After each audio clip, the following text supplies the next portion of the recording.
नमस्कार। आज हम बात करेंगे दिल्ली में जो भगदड़ मची है रेलवे स्टेशन पे उसकी। आप देखेंगे कि कुंभ में अलग अलग तरह की प्रॉब्लम्स हुई हैं। कुंभ में एक बार भगदड़ तक मच चुकी है। लॉ एंड ऑर्डर सिचुएशन जो है वो पुलिस के हाथ में होती है, लेकिन पुलिस और प्रशासन हो या शासन हो, सरकार को कोई जिम्मेदारी नहीं है। सरकार को क्या है, सरकार को सब फ़ोटो खिंचवाने हैं। सरकार को कोई मतलब ही नहीं है आपसे, आपके जीने मरने से। अब रेलवे स्टेशन तक पे भगदड़ मच चुकी है, लेकिन कोई जवाबदारी रेल मंत्री की नहीं बनती है। रेल मंत्री की कोई अकाउंटेबिलिटी है ही नहीं। तो आप समझ सकते हैं रेल मंत्री जो है वो आपको बस वंदे भारत एक्सप्रेस के फ़ोटोज़ दिखाएंगे और उनको कोई मतलब नहीं है। और बाकी कोई जोक क्रैक कर दे उसमें जल्दी से सरकार जो है रिएक्ट कर देती है। रिएक्ट इसलिए कर देती है क्योंकि ब्रॉडकास्टिंग बिल भी तो लाना है ना उसके आड़ में, ताकि हर चीज़ बैन कर दी जाए, सेंसरशिप यूज़ करें अपने अगेंस्ट में। इसलिए सरकार जो है बहुत ही दिमाग से खेलती है। सरकार में कोई भी लोग मूर्ख नहीं है। उन्हें भी पता है जितने ऐसी घटनाएं होंगी भगदड़ की उतना ही सिंपैथी वोट मिलेंगे, तो उसका भी फ़ायदा है, इसलिए उस पर रिएक्ट करते ही नहीं है। 2013 में जब भगदड़ मची थी तो आज़म खान ने जिम्मेदारी लेके रिज़ाइन किया था। सुप्रीम लीडर ने भी 1954 में जो भगदड़ मची थी उसके लिए नेहरू जी को ब्लेम किया है।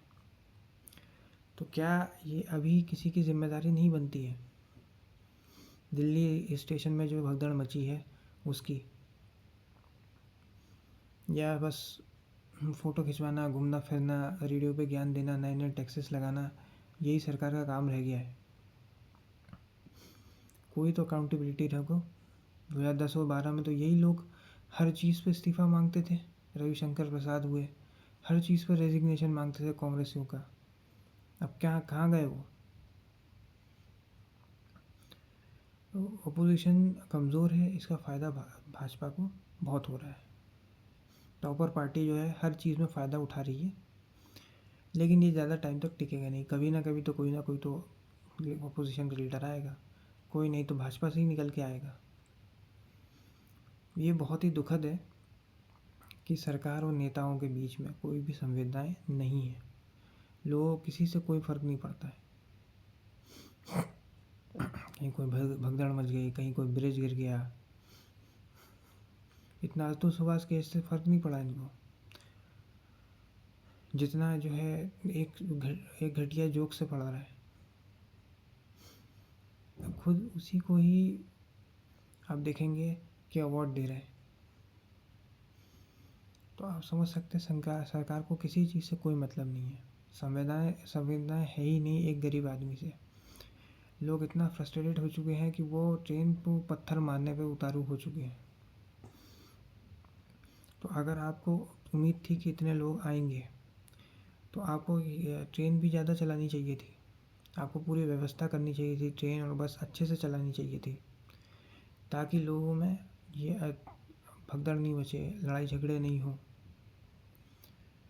अब भगदड़ में मरने वालों से कोई संवेदना है ही नहीं, कोई ट्वीट नहीं करना है। अगर किसी एक्ट्रेस की डेथ हो जाए तो सुप्रीम लीडर जल्दी से ट्वीट कर देते हैं, या किसी एक्ट्रेस का साथ एक्सीडेंट हो जाए तो सुप्रीम लीडर जल्दी से ट्वीट कर देते हैं। लेकिन अब सुप्रीम लीडर को कोई मतलब नहीं है, क्योंकि अभी बिहार चुनाव में भी टाइम है ना, और इनकी होने वाली मौतों को भी यूज़ किया जाएगा आगे चल के। तो सरकार जो है उसको किसी चीज़ से कोई मतलब नहीं है। ना एजुकेशन सिस्टम में कुछ कर पा रहे हैं, ना महंगाई कंट्रोल कर पा रहे हैं, ना बेरोज़गारी कंट्रोल कर पा रहे हैं, ना जीएसटी कम कर पा रहे हैं।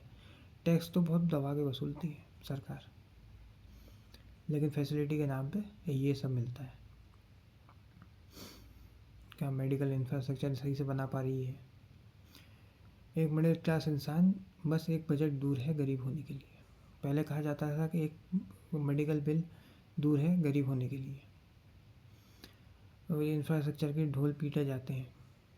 कहीं कोई ब्रिज गिर रहा है, कहीं कोई ट्रेन पलट रही है, कहीं पे भगदड़ मच रही है। और ये प्रयागराज में आपका जो कंसेप्ट है कि वीवीआईपी को अलग से ट्रीटमेंट मिलेगा, ये क्यों है? उनको भी आम इंसान की तरह ट्रीट करो ना, क्या समस्या है?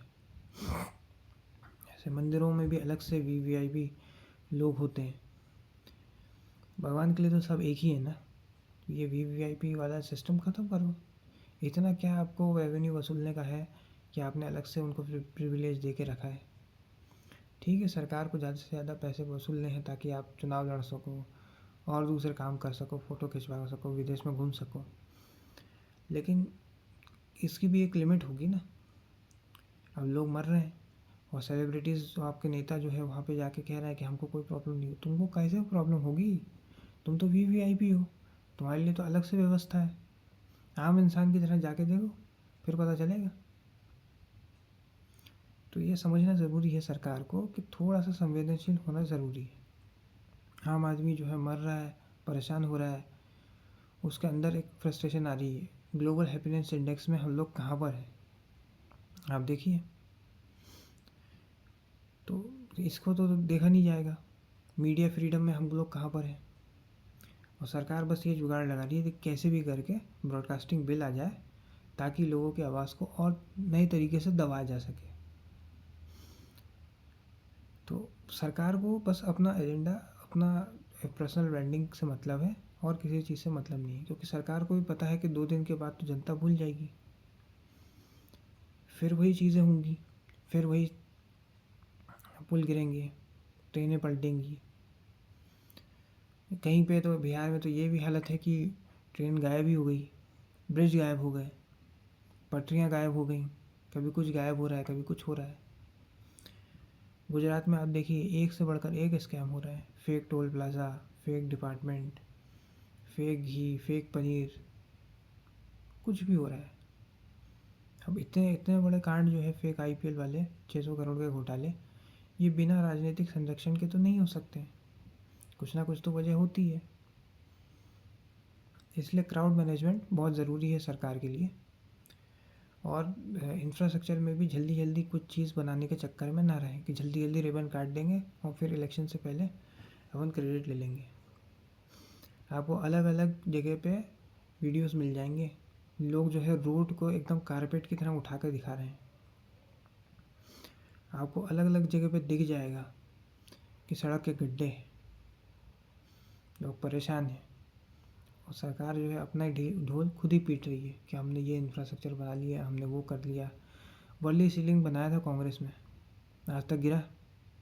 भाखड़ा नंगल डैम बनवाया था नेहरू जी ने, आज तक कुछ हुआ उसको? आपका तो बस इनाग्रेशन किया, 5 दिन के बाद रोड कोलैप्स हो जाती है, कुछ महीनों में ब्रिज गिर जाता है। तो यह ज़रूरी है कि दूसरों को ब्लेम करने के बजाय खुद की कोई क्रेडिबिलिटी, खुद की कोई अकाउंटेबिलिटी हो। थोड़ा सा सरकार को अकाउंटेबल होना ज़रूरी है, नहीं तो ये भी कांग्रेस की तरह लोग आपको भी साफ कर देंगे। और जब ये बार बार लगातार जब जीतते हुए आते हैं तो एक लोगों में जो है फैटिक आ जाता है, एक थकान दिखने लग जाती है। वो दिखने भी लग गई है, कहीं कुछ हो रहा है, कहीं कुछ हो रहा है, जब से सरकार बनी है। इसलिए सरकार को जवाबदारी लेते हुए फाइनेंस मिनिस्टर हो या ये रेलवे मिनिस्टर हो, इसको चेंज करने की ज़रूरत है। अगर आप चेंज नहीं करेंगे तो जनता जो है वो आपको चेंज कर देगी।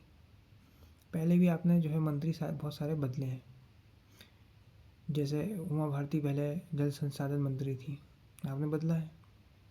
कई सारे को मंत्रालय बदले हैं, स्मृति ईरानी को एचआरडी मिनिस्टर से आईटी मिनिस्टर किया, फिर कपड़ा मंत्री किया, फिर टेलीकॉम मिनिस्टर किया, आईएनबी मिनिस्ट्री में डाला, फिर माइनॉरिटी मिनिस्ट्री में डाला।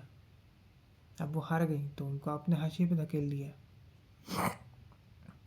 तो ये पहले भी हो चुका है, तो अभी करने में क्या दिक्कत है? और इसलिए फाइनेंस मिनिस्टर और रेलवे मिनिस्टर को तो चेंज करना ज़रूरी है। अगर आप नहीं करेंगे तो जनता आपसे बार बार सवाल पूछेगी और फिर उसका इलेक्शन में दिखने लग जाएगा। लास्ट इलेक्शन में तो आपको 60 सीटें कम हुई थी, इसलिए समझना ज़रूरी है। उसको किसी को भी तो जिम्मेदारी लेनी पड़ेगी, भगदड़ मची है तो। आज के इस वीडियो में इतना ही। अगर वीडियो आपको पसंद आए तो वीडियो को लाइक करें, शेयर करें और चैनल को सब्सक्राइब करें। धन्यवाद।